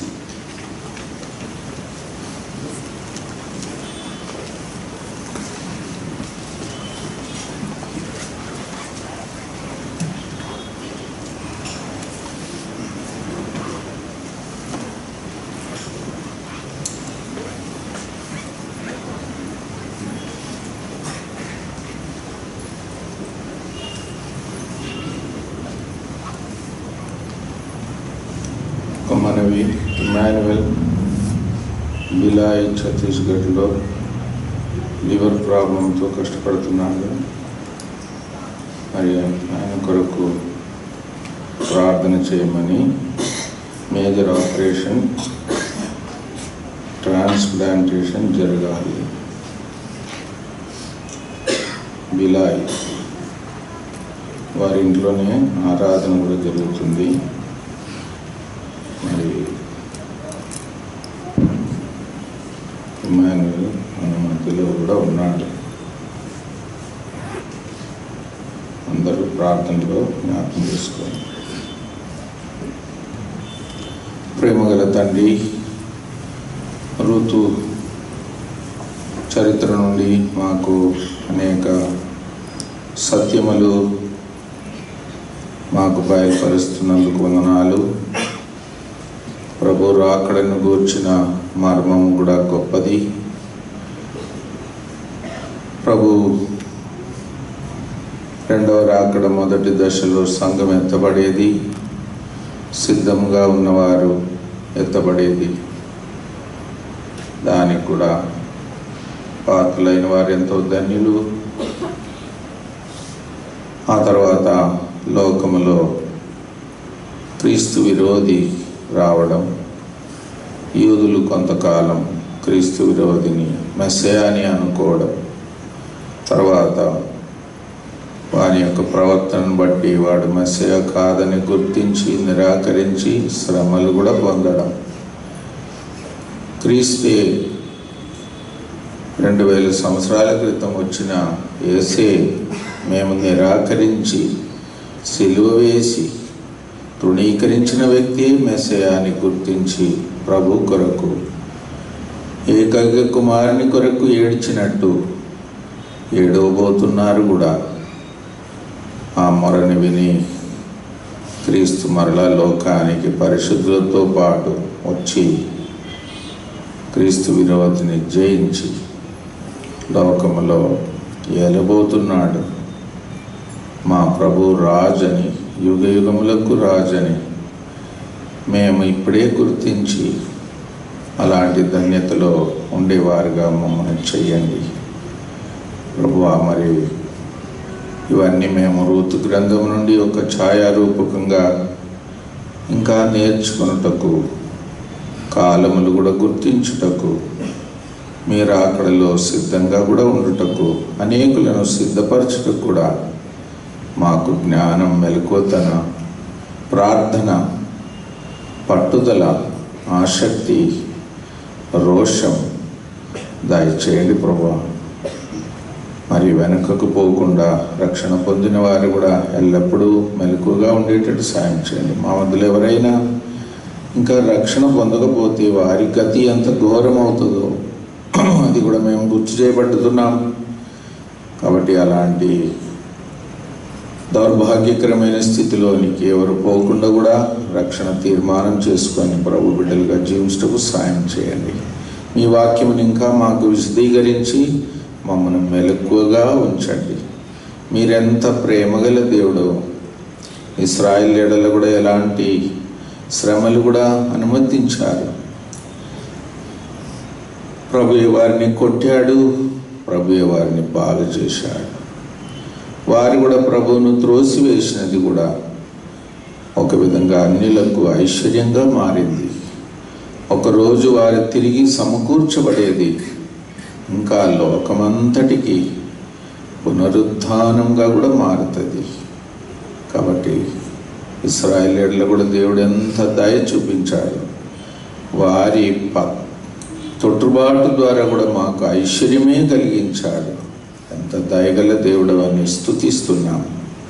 మాకు కూడా సువార్త వినిపించడానికి ఒక తరుణం ఇశ్రాయేలు త్రోసిపుచ్చింది కూడా ఒక సాహచర్యంగా చేశారు. లేకపోతే మాకు ఎలాంటి సంబంధమే లేకుండే, నిబంధన కూడా లేదు. కాబట్టి వారి తొట్టుబాటు ద్వారా మేము కూడా ధన్యులమైన. కాబట్టి ఇవన్నీ కూడా గుర్తు చేసుకొని అయోగ్యులమైన అన్యులమైన మమ్మను కూడా మీరు కరుణించుటకు ఇష్టపడినందుకు వందనాలు. అలాంటి దయ పొంది కరుణ పొంది ఎల్లప్పుడూ కృతజ్ఞులుగా జీవించటం కూడా సహాయపడమని మీ దాసుని ఇంకా బలపరిచి అభిషేకించి రాబోయే దినాల్లో ఇంకా రూతు గ్రంథం నుండి ఏమేమి నేర్చుకోవాలనో నేర్పించమని, అభ్యసించటం కూడా సహాయపడమని. మరి ప్రత్యేకంగా ఈ సమయంలో ఇమ్మాన్యుయల్ కొరకు ప్రార్థిస్తున్నాం. 17 సంవత్సరాలే బిలాయి ఛత్తీస్గఢ్లో లివర్ ప్రాబ్లంతో కష్టపడుతున్నాడు. తను కూడా మేజర్ ఆపరేషన్ కూడా జరగాలి, సహాయం చేయండి. మరి వారింట్లోనే ఆరాధన కూడా జరుగుతుంది. ఆ కుటుంబాన్ని కూడా వాడుకుంటున్నారు. వందనాలు. ఇమ్మాన్యుయల్ కొరకు అందరూ ప్రార్థించలాగున సహాయపడమని ప్రార్థిస్తున్నాం. కుటుంబ సభ్యులు మరి తండ్రి గారు ఉదయ, జోస్న తల్లి, మరి సహోదరి జరుషా, వీళ్ళందరి కొరకు కూడా ప్రార్థిస్తున్నాం. కుటుంబం దీవించండి. మరి అక్సా కూడా వారి అవసరతలు కూడా తీర్చండి. అందరికీ ప్రార్థనా భారం కూడా ఇచ్చి ఇమ్మాన్యుయల్ పక్షంగా కూడా ప్రార్థిస్తుండగా సహాయపడమని, ఆదుకోమని, సమకూర్చమని, స్వస్థపరచమని వచ్చిన వారందరిని బట్టి స్తుతిస్తూ రేపటి దినం రాత్రి ప్రార్థనా సమయం కూడా సంఘముగా చేరి ప్రార్థించడం కూడా సహాయపడమని వందనాలు, స్తోత్రాలు చెల్లిస్తూ మీ ప్రజలు తిరిగి వెళ్తున్నప్పుడు కాపాడమని, ఆదివారం కొరకు ఆ ప్రభు దినం కొరకు కూడా మనం సిద్ధపరచమని యేసు ప్రభు నామంలోనే స్తుతించి ప్రార్థిస్తున్నాం తండ్రి. తొట్టిల గుండా మనల్ని కాపాడుటకును, నిర్దోషులుగా తన మహిమ ఎదుట మహానందముతో నిలవబెట్టుకును శక్తి గల మన రక్షకుడైన యేసుక్రీస్తు ద్వారా తండ్రి అయిన దేవునికి మహిమ, ఘనత, స్తుతి, ప్రభావం యుగయుగములకు కలుగునుగాక. ఆమేన్. క్రీస్తు విరోధి వచ్చును, నరుల మోసగించును. క్రీస్తు విరోధి వచ్చును, నరుల మోసగించును.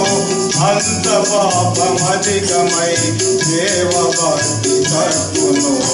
అంత పాపమధికమై దేవభక్తి తప్పును. ఉపకారము దాటి పోవుచున్నది.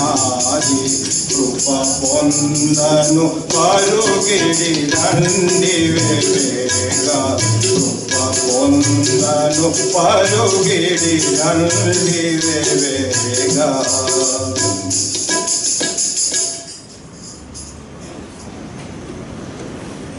Praise the lord.